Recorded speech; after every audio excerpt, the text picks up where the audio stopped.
혹시 콩나물을 자주 챙겨 드시던 분들 중 어느 날 갑자기 신장이 망가지고 혈관이 막혔다는 이야기를 들어보신 적 있으신가요? 이 말을 듣고 깜짝 놀라신 분들 분명 계실 겁니다. 아삭한 식감, 시원한 국물 맛 덕분에 수많은 사람들이 즐겨 먹는 콩나물은 오랫동안 식탁 위의 명약이라 불리며 우리의 식생활을 지켜온 귀중한 식품이죠. 그런데 이처럼 건강에 좋은 콩나물이 때로는 어떤 음식과 함께 먹었을 때 독이 될 수 있다는 사실을 알고 계셨나요? 사실 콩나물은 단백질이 풍부하고 아스파라긴산이라는 성분이 숙취 해소에 뛰어난 효과를 발휘해 간의 피로까지 덜어주기 때문에 술 마신 다음날 해장국으로 자주 등장하곤 합니다. 고려시대의 가장 오래된 유약서적 향약구급방에서도 콩나물의 효능이 기록되어 있을 정도니 그 효능은 예로부터 잘 알려져 있었던 셈이죠. 특히 콩나물국은 영국 내셔널 지오그래픽이 선정한 세계적인 숙취 해소 음식으로도 등재되어 있을 만큼 동서양을 막론하고 사랑받고 있습니다. 그런데요, 몸에 좋다고 알려진 콩나물도 잘못 먹으면 건강을 해칠 수 있다는 사실.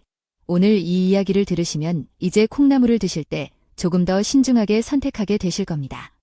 그래서 지금부터는 콩나물이 오히려 독이 될 수 있는 최악의 조합 2가지, 그리고 함께 먹었을 때 몸에 보약이 되는 최고의 궁합 3가지 음식, 그리고 콩나물을 마치 건강 보조식품처럼 섭취할 수 있는 특별한 방법까지 흥미진진하게 풀어드리겠습니다.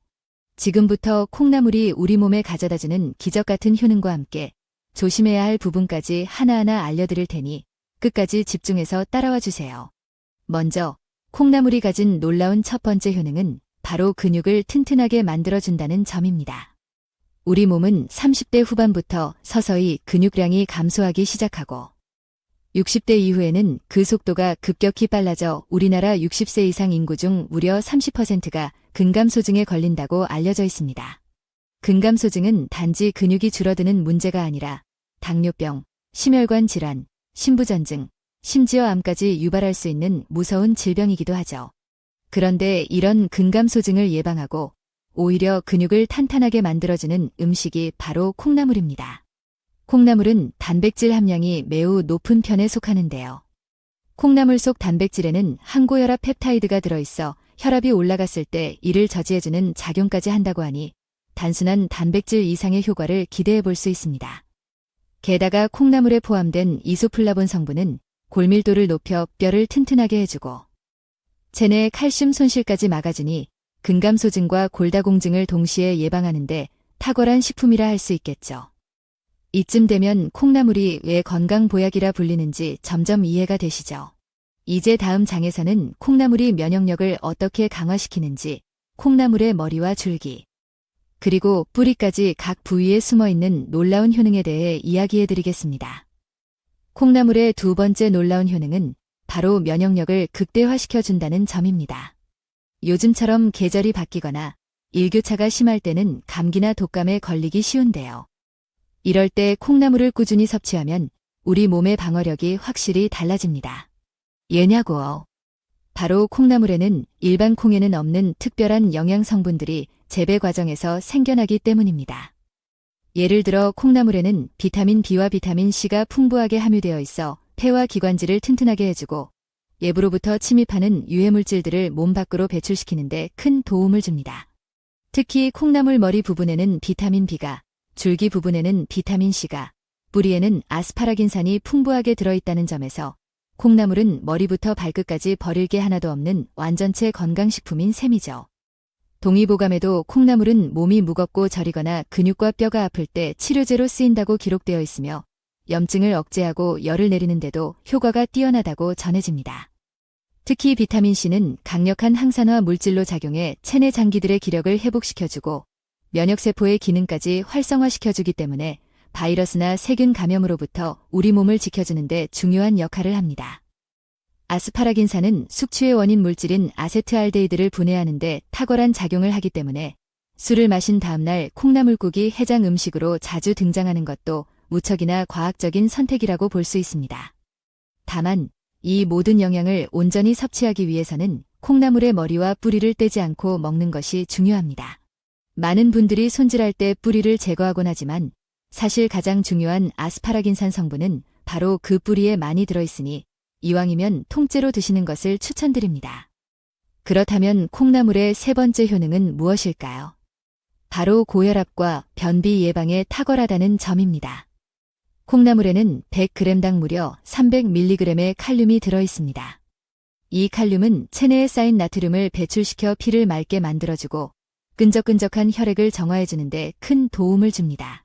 결과적으로 고혈압의 위험을 낮춰주는 거죠.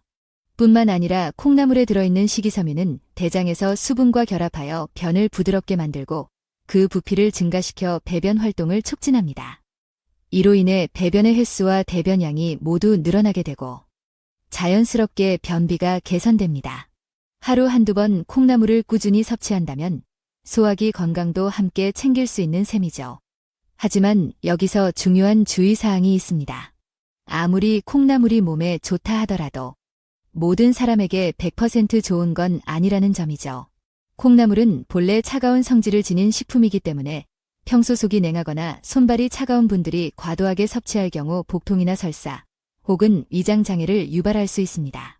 이런 분들은 콩나물을 날로 먹거나 찬 음식으로 조리하기보다는 콩나물국처럼 따뜻한 형태로 섭취하는 것이 훨씬 더 효과적이며 부작용 없이 콩나물의 장점을 누릴 수 있는 현명한 방법입니다. 이제 다음 이야기에서는 이렇게 몸에 좋은 콩나물을 보약처럼 만들어주는 최고의 음식 궁합 3가지와 반대로 콩나물이 독이 되는 최악의 조합 2가지를 알려드리겠습니다. 과연 어떤 음식과 함께 먹으면 효과가 배가 되고 어떤 조합은 피해야 할지 함께 알아보시죠. 자, 이제 본격적으로 콩나물과의 음식 궁합 이야기를 해보겠습니다. 첫 번째로 콩나물과 함께 먹으면 보약이 되는 음식, 바로 부추입니다. 부추는 간의 채소라고도 불릴 만큼 간 건강에 탁월한 식재료인데요. 간에 쌓인 어혈을 풀어주고 독소를 제거해주는 데 뛰어난 효과가 있습니다. 특히 부추의 풍부한 베타카로틴 성분은 강력한 항산화 작용으로 암세포의 증식을 억제하고 면역 기능을 끌어올려줍니다. 게다가 부추는 예로부터 기양초라 불리며 기운을 북돋아주는 효능이 있다고 전해져 왔습니다. 피로가 쉽게 쌓이고 몸이 무겁다고 느껴질 때 부추를 먹으면 몸에 활력이 살아난다고 하는데요. 이런 부추와 콩나물이 만나면 어떤 일이 벌어질까요? 콩나물의 아스파라긴산 성분이 간을 해독해주고 부추는 간 속 노폐물 제거는 물론 신장의 기력을 회복시켜주기 때문에 그야말로 내장 건강의 황금 콤비라고 할 수 있습니다. 실제로 기력이 떨어졌거나 신장 기능이 약해져 자주 피로를 느끼시는 분들께는 이 2가지를 함께 무쳐 만든 콩나물 부추 무침이 탁월한 보양식이 되어줄 수 있습니다. 만드는 방법도 간단합니다. 깨끗이 손질한 콩나물 300g을 끓는 물에 소금 한 꼬집 넣고 약 5분간 삶아준 뒤 찬물에 헹궈 물기를 빼줍니다. 부추는 4cm 정도 길이로 썰고 다진 마늘과 멸치 액젓, 고춧가루, 스테비아, 들기름, 통깨를 넣어 양념장을 만듭니다. 마지막으로 삶은 콩나물과 부추를 넣고 가볍게 무쳐내면 완성. 이 한 접시가 신장과 간, 그리고 면역력까지 챙겨주는 보약이 되는 겁니다. 그렇다면 반대로 콩나물과 절대로 함께 먹으면 안 되는 최악의 조합은 무엇일까요? 두말할 것도 없이 소금입니다. 여러분, 혹시 알고 계셨나요? 우리가 일상에서 너무 자주, 너무 쉽게 섭취하고 있는 이 소금이 사실상 한국인 질병 사망 원인 1위부터 3위까지를 만든 주요 원인이라는 사실을요. 암, 심장질환, 폐렴. 이 3가지 모두 지나친 나트륨 섭취와 깊은 관련이 있습니다. 세계보건기구 WHO가 권장하는 성인의 하루 나트륨 섭취량은 2000mg 이하, 즉 소금으로 따지면 하루 5g 이하입니다. 그런데 시중에서 판매되는 콩나물국밥 한 그릇의 나트륨 함량이 얼마나 될까요? 무려 2000mg에 달합니다. 단 한 끼로 하루치 나트륨을 다 먹어버리는 셈이죠. 소금을 과다 섭취하면 우리 몸은 어떻게 될까요? 체내 수분이 늘어나 혈압이 상승하게 되고 이는 고혈압, 심장병, 뇌졸중, 심지어 암까지 유발하는 무서운 결과로 이어집니다. 뿐만 아니라 나트륨이 체내 칼슘 배출을 증가시켜 뼈의 밀도를 낮추고 결국 골다공증의 원인으로 작용하게 됩니다. 따라서 콩나물국을 먹을 때는 국물을 적게 먹거나 집에서 조리할 경우 소금 대신 간장을 사용하는 것이 좋습니다. 실제로 간장으로 간을 맞추면 나트륨 섭취량을 최대 70%까지 줄일 수 있다는 연구 결과도 있습니다. 콩나물을 몸에 이롭게 섭취하고 싶다면 간을 약하게, 국물은 적게가 핵심이라는 점 꼭 기억하세요. 다음으로 콩나물과 두 번째로 최고의 궁합을 자랑하는 식품, 바로 두부입니다. 두부는 식물성 단백질이 풍부해서 육류 대신 건강하게 단백질을 섭취할 수 있는 대표적인 식품인데요. 특히 소화 흡수가 잘 되기 때문에 이장 기능이 약한 분들에게도 매우 적합한 음식입니다. 두부에는 리놀레산과 이소플라본이 풍부하게 들어있어 혈중의 나쁜 콜레스테롤 수치를 낮춰주고 혈액을 묽게 만들어 심혈관 질환 예방에 탁월한 효과를 발휘합니다. 여기에 콩나물의 비타민과 아스파라긴산 성분이 간 해독과 신장 기능 개선까지 도와주니 이 둘의 조합은 그야말로 혈관 건강과 내장 보호를 동시에 챙길 수 있는 최고의 건강식이 되는 것입니다. 특히 콩나물국을 끓일 때 두부를 함께 넣어 끓이거나 두부조림에 콩나물을 곁들여 먹는 것도 아주 좋은 방법입니다. 단, 앞서 말씀드렸듯이 간은 반드시 간장으로 약하게, 나트륨은 항상 주의해서 조절하셔야 한다는 점을 잊지 마세요. 이제 마지막으로 콩나물과 세 번째 최고의 궁합을 이루는 음식, 바로 마늘입니다. 이 이야기는 다음 장에서 마늘의 놀라운 효능들과 함께 본격적으로 이어가 보겠습니다. 과연 마늘과 콩나물은 어떤 건강 시너지를 만들어낼 수 있을지 더욱 흥미진진한 이야기가 펼쳐질 예정이니 계속해서 따라와 주세요. 이제 드디어 콩나물과 최고의 궁합을 이루는 세 번째 식재료, 바로 마늘에 대해 이야기해 보겠습니다. 마늘은 세계 10대 슈퍼푸드로 꼽힐 만큼 그 효능이 다양한데요. 특히 강력한 항암 작용으로 많은 이들의 주목을 받고 있는 식품입니다. 마늘에 풍부하게 함유된 알리신과 셀레늄 성분은 몸속에 있는 유해물질과 발암물질을 해독하고 암세포의 증식을 막는 데 탁월한 효과를 발휘합니다. 그렇다면 콩나물과 마늘을 함께 먹으면 어떤 시너지가 생길까요? 콩나물이 뼈와 근육을 짱짱하게 만들고 간을 해독하는 역할을 한다면 마늘은 체내에서 암세포의 발생을 억제하고 혈관을 정화하는 역할을 합니다. 콩나물국이나 콩나물무침에 다진 마늘을 조금만 넣어도 마치 한약처럼 건강을 챙길 수 있는 음식으로 변신하게 되죠.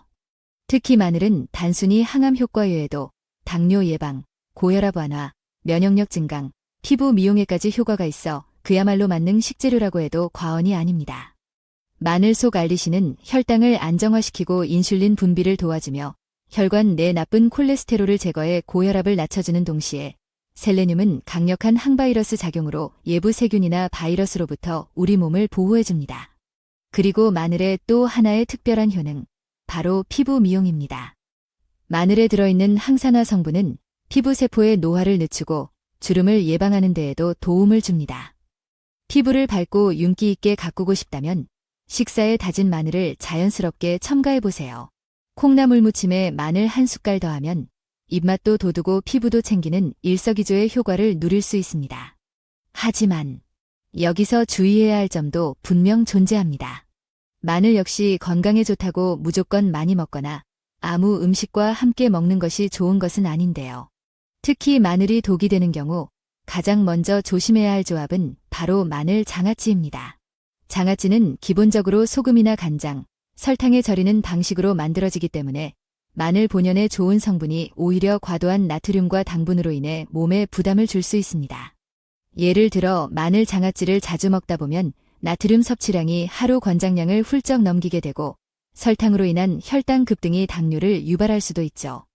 특히 마늘은 날로 먹을 때 항암 효과가 극대화되지만 절이거나 조리 과정에서 그 효능이 크게 줄어들기 때문에 가능한 한 구운 마늘이나 생마늘 형태로 섭취하는 것이 가장 좋습니다. 이쯤에서 궁금하실 겁니다. 그렇다면 마늘을 가장 효과적으로 섭취하는 방법은 무엇일까? 많은 사람들이 추천하는 방법 중 하나는 바로 마늘즙입니다. 마늘을 짜서 만든 마늘즙은 고농축 형태로 알리신과 셀레늄 성분이 그대로 살아있어 간편하게 마시기만 해도 혈관 청소, 고혈압 예방, 항암 효과를 동시에 누릴 수 있는 보약이 되는 겁니다. 마늘즙은 주로 일주일에 2-3회 공복에 섭취하는 것이 가장 좋으며 생으로 먹기 어려운 분들도 거부감 없이 마실 수 있어 꾸준한 섭취가 가능합니다. 물론 마늘즙도 과하게 복용할 경우 위장에 자극을 줄 수 있으니 하루에 한 번 소량씩 마시는 것이 좋습니다. 그렇다면 마늘을 절대 섭취하면 안 되는 상황은 언제일까요? 바로 수술을 앞두고 있는 분들입니다. 많은 분들이 수술 전에 건강을 챙기기 위해 마늘이나 인삼 같은 건강식품을 챙겨 드시는데요. 이는 큰 오산입니다. 마늘 속 알리신은 혈소판의 응집을 억제해 혈액 응고를 방해하는 성질이 있기 때문에 수술 중 출혈 위험을 높일 수 있습니다. 따라서 수술을 앞두신 분들은 최소 수술 2주 전부터 마늘이나 마늘즙 섭취를 중단하셔야 하며 항응고제를 복용 중인 분들 역시 반드시 전문가와 상의한 후 섭취하셔야 합니다. 이제 다음 이야기에서는 마늘과 최고의 궁합을 자랑하는 또 다른 음식, 바로 돼지고기와 꿀에 대한 놀라운 조합과 그 건강 효과에 대해 알려드리겠습니다. 마늘이 어떤 방식으로 고기와 만나고 어떻게 피로를 풀어주는 꿀과 시너지를 일으키는지 궁금하시죠? 이 다음 이야기는 더 흥미롭고 유익한 정보로 가득할 테니 절대 놓치지 마세요. 이제 마늘과 함께 먹으면 최고의 궁합을 자랑하는 또 다른 음식, 바로 돼지고기에 대해 이야기해 볼까요? 돼지고기는 우리 몸에 필요한 단백질과 아미노산이 풍부하게 들어있는 식품으로 특히 기력이 약할 때 체력 회복에 정말 좋은 음식입니다. 많은 분들이 돼지고기는 기름지고 몸에 안 좋다고 생각하지만 적절하게 섭취하면 오히려 건강에 큰 도움이 되는 보양식이 될 수 있습니다. 다만 돼지고기를 먹을 때 문제는 주로 기름진 부위를 과하게 섭취하거나 지방 함량이 높은 방식으로 조리했을 때 발생합니다. 특히 삼겹살 같은 부위를 구워 먹을 때는 포화지방이 체내에 쌓이기 쉬운데 이때 등장하는 최고의 해결사가 바로 마늘입니다. 고기를 구울 때 함께 구워 먹는 마늘은 단순한 향신료가 아니라 체내 지방 축적을 억제하고 혈관을 청소해주는 역할을 톡톡히 해냅니다. 왜 그럴까요? 마늘을 굽게 되면 알리신이 열을 만나면서 아조엔이라는 성분으로 변하게 되는데 이 아조엔은 혈소판 응집을 막아 혈전을 방지하고 혈액의 흐름을 원활하게 해주는 탁월한 효능을 발휘합니다. 즉, 고기를 먹을 때 마늘을 함께 먹으면 체내 지방 흡수를 억제하고 심혈관 질환의 위험까지 줄일 수 있다는 뜻이죠. 돼지고기를 수육이나 찜보다 구이 형태로 많이 즐기시는 분들이 많지만 이왕 드신다면 마늘과 함께 구워서 먹는 습관을 들이시는 것이 좋습니다. 여기에 상추나 깻잎 같은 채소를 곁들이면 체내 흡수도 훨씬 균형 잡히게 이루어져 단백질, 식이섬유, 항산화 성분까지 한 번에 챙기는 완벽한 한 끼가 될 수 있습니다. 그렇다면 마지막으로 소개할 마늘과 찰떡궁합인 음식, 바로 꿀입니다. 조금 의외라고 느끼실 수도 있지만 마늘과 꿀은 생각보다 놀라운 조합을 자랑합니다. 마늘은 알리신을 중심으로 항균, 항바이러스 작용이 뛰어나고 꿀은 천연 항균제로서 바이러스의 성장을 억제하는 데 효과적인 역할을 합니다. 특히 면역력이 약해 감기나 독감에 자주 걸리는 분들, 체력이 자주 떨어지는 분들에게는 마늘과 꿀의 조합이 정말 탁월한 효과를 보여줍니다. 꿀에 마늘을 담가서 일주일 정도 숙성시킨 후 매일 아침 공복에 한 스푼씩 섭취하는 방법은 전통적으로도 알려진 민간 건강요법인데요. 실제로 체내 활성산소를 제거하고 세포의 손상을 막는 강력한 항산화 효과를 자랑합니다. 마늘이 피로를 풀어주는 데 도움을 주는 이유는 바로 알리신이 체내 비타민 B군과 결합하면서 에너지 대사를 활성화시켜주기 때문인데요. 여기에 꿀이 천연 당분으로 즉각적인 활력을 더해주니 피곤하고 무기력할 때 이 조합만큼 든든한 에너지원은 없습니다. 단, 마늘과 꿀 모두 성질이 강한 식품이기 때문에 처음에는 적은 양으로 시작해서 몸에 맞게 섭취량을 조절하는 것이 중요합니다. 하루 한 스푼, 마늘 1-2쪽 정도면 충분하며 공복보다는 식사 후에 섭취하는 것이 속의 부담을 줄일 수 있는 방법입니다. 이처럼 콩나물과 마늘, 부추, 두부, 돼지고기, 꿀 등 우리가 쉽게 구할 수 있는 식재료들만 잘 조합해도 매일매일이 보약을 먹는 시간이 될 수 있습니다. 무엇을 어떻게 먹느냐가 건강의 키포인트가 되는 시대. 이제는 무조건 좋다는 말만 믿고 먹기보다는 궁합과 타이밍을 알고 몸 상태에 맞게 조절하여 먹는 지혜가 필요한 때입니다. 오늘 이야기 들으시면서 혹시 지금까지 몰랐던 정보, 새롭게 알게 된 부분이 있으셨나요? 아마 평소에 무심코 먹었던 콩나물이나 마늘이 이렇게까지 깊은 건강 이야기를 품고 있었는지 놀라신 분들도 많으실 겁니다. 건강은 하루아침에 생기는 것이 아니라 매 끼니의 작은 선택에서 시작됩니다. 지금부터라도 오늘 알려드린 음식 궁합을 활용해 보시면 분명 몸이 달라지는 변화를 느끼실 수 있을 겁니다.